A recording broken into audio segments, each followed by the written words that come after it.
बघा,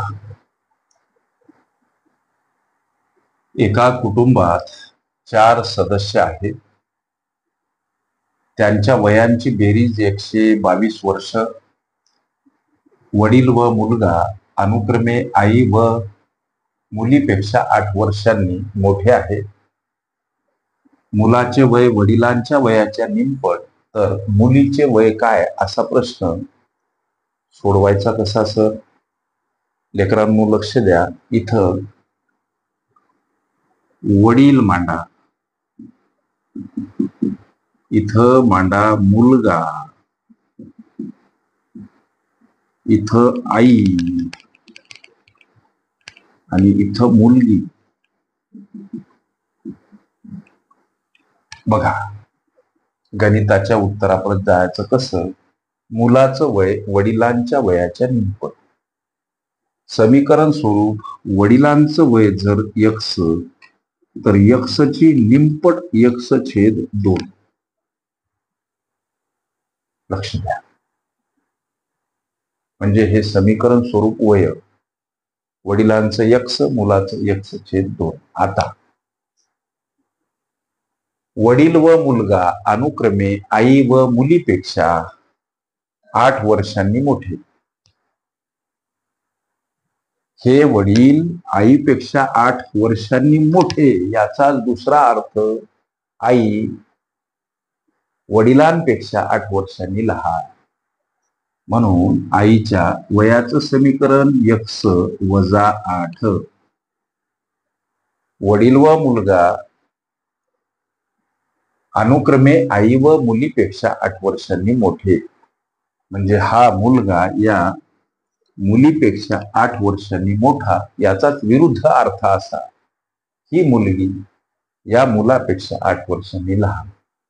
मग हिचं वयाचं समीकरण x/2 आणि -8. हे अशा पद्धतीचे समीकरण. लक्ष द्या. आणि या चौघांच्या वयाची बेरीज 122 वर्ष. म्हणून हे वयाचे समीकरण इथं अधिक स्वरूपात, जसं की x अधिक x छेदस्थानी 2 अधिक x - 8 अधिक x/2 - 8 आणि बराबर या 4 जणांच्या वयाची बेरीज 122 वर्ष.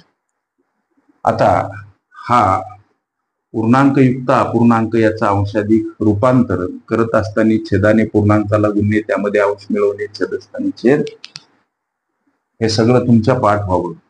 2 गुणिला x 2x अधिक x छेदस्थानी 2. परत इथं हे सगळे समीकरण समोर असेच मांडा.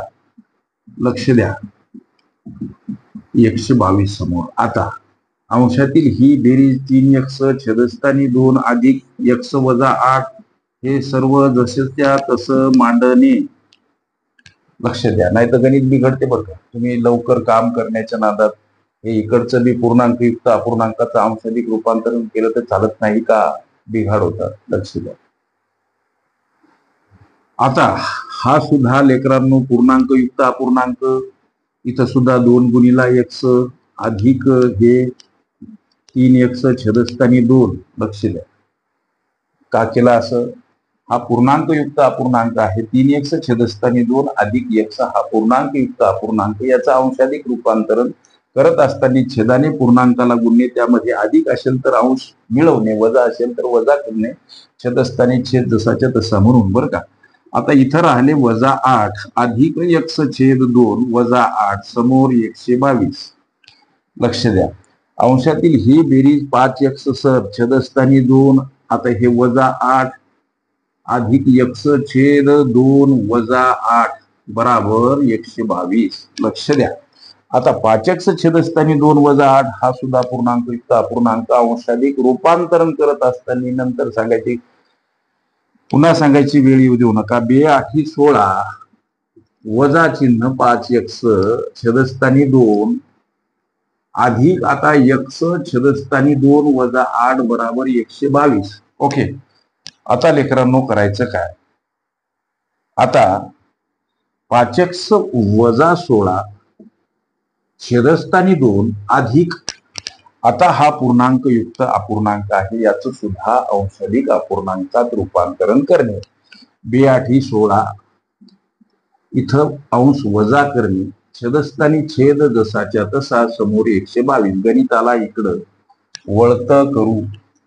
काय हो, तर 5x वजा 16 भागीला 2 अधिक x वजा 16 भागीला 2 आणि बराबर 122. ओके, छेद समान आहे लेकरांनो, म्हणून अंशातील हे पद 5x वजा 16 अधिक x वजा 16 आणि भागीला 2 समोर 122.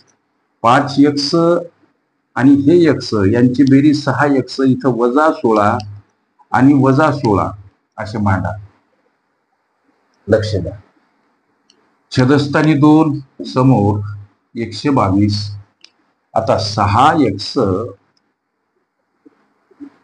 वजा 16 वजा 16 दोन्ही ही संख्या वजा असतील तर करायची असते बेरीज, मात्र चिन्ह द्यायचं असते वजाचं, म्हणून 16 दोन्ही 32 मात्र वजा भागीला 2 बराबर 122. लेकरांनो 2, लक्ष द्या, आता 6x वजा 32 एकटे 122 कडे जाताना 2 भागीला असलेले गुणीला का मांडावे लागतात? संख्या परस्पर विरुद्ध बाजूने जातात. एखाद्या संख्येसोबत गुणीला असेल, भागीला भागीला असेल, गुणीला अधिक असेल, वजा वजा असेल, अधिक अंशस्थानी असेल, छेदस्थानी असेल, अंशस्थानी, ह्या सगळ्या गोष्टी पाठ करा. आता लेकरांनो 6x वजा 32 बराबर हा गुणाकार 200 आणि 244, बरोबर आहे का? आता 6x बराबर 244 कडे जाताना 32 अधिक स्वरूपात 6x बराबर ही बेरीज करा. 4 आणि 2 6 आणि 4 आणि 3 7 आणि हे 2. आता x ला एकटं करा. 276 कडे जाताना 6 भागीला आणि x बराबर काय, तर हा भाग 6 चूक 24 उरले 3 झाले 36, 6 6 36, x ची किंमत 36 आली. म्हणजे या वडिलांचं वय लेकरांनो 36 वर्ष. सॉरी, x ची किंमत 46 आली असं अनवधान होते, माफ करा. x ची किंमत 46 आली लेकरांनो, म्हणजे इथं वडिलांचं वय 46 वर्ष. लक्ष द्या, आणि x/2 म्हणजेच काय, 46 भागीला 2, अर्थात हा भाग 23 न जातो. 23 वर्षाचा हा मुलगा. x वजा 8 म्हणजे काय, तर 46 वजा 8 अर्थात काय हो, ही वजाबाकी करा. 46 मधून 6 गेले 40, 40 मधून परत 2, 38 वर्षाची ही आई. x/2 याला थोडं खाली पर्टिक्युलर लिहा. x ची किंमत 46 आहे. 46 भागीला 2 वजा 8 म्हणजे 23 वजा 8 अर्थात 23 मधून 8 गेले, 3 गेले, राहिले 20, परत 5 काढा, 15 वर्ष हे त्या प्रश्नामध्ये विचारलेल्या लेकरांनो मुलीचं वय. आणि हे या प्रश्नाचं उत्तर पर्याय क्रमांक बी मध्ये दर्शवलेलं आहे. ओके, वयवारी ही माझी प्लेलिस्ट अवश्य बघा. त्यामध्ये विविध स्पर्धकांनी विविध अंगांनी विचारल्या संभाव्य अशा असंख्य प्रश्नांचा सराव तुम्हाला करता येईल. ओके.